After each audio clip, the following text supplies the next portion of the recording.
Ils sont de la même génération, mais la ressemblance s'arrête là. João Lourenço et Adalberto Costa Jr.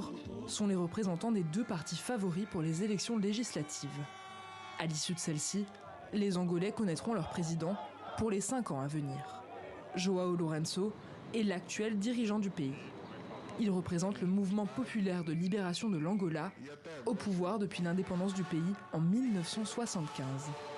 Lourenço a lui-même combattu les colonisateurs portugais, puis les rebelles de l'UNITA lors de la guerre civile qui a suivi la libération.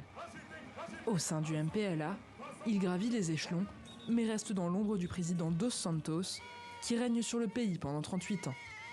Il lui succède en 2017 et surprend en lançant une vaste campagne contre la corruption qui vise directement le clan de son prédécesseur.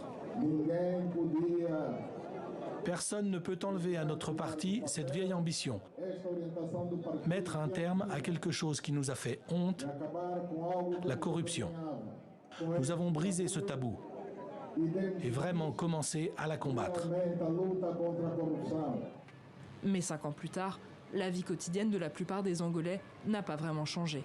Selon la Banque mondiale, en 2018, près de la moitié d'entre eux vivaient avec moins d'1,9 $ par jour. Adalberto Costa Jr., le leader de l'opposition, veut profiter de ce mécontentement. Son parti, l'UNITA, lui aussi hérité de la guerre civile, le place à sa tête en 2019 pour incarner un nouveau souffle face à la toute-puissance du MPLA. Durant le conflit, lui-même n'avait pas combattu. Il était alors au Portugal où il représentait le parti. Avec un programme libéral et favorable aux entreprises, il trouve un certain écho auprès de la jeunesse urbaine et connectée.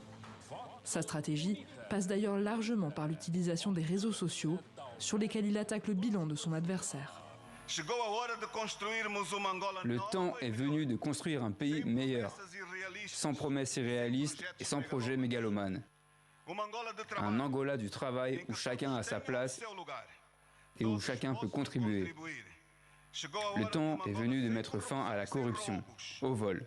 Le temps du changement démocratique est arrivé. Alors que le scrutin de 2017 avait été entaché par des accusations d'irrégularité, l'opposition surveillera de près le processus électoral. La semaine dernière déjà, de nombreuses voix s'étaient élevées contre le risque de fraude.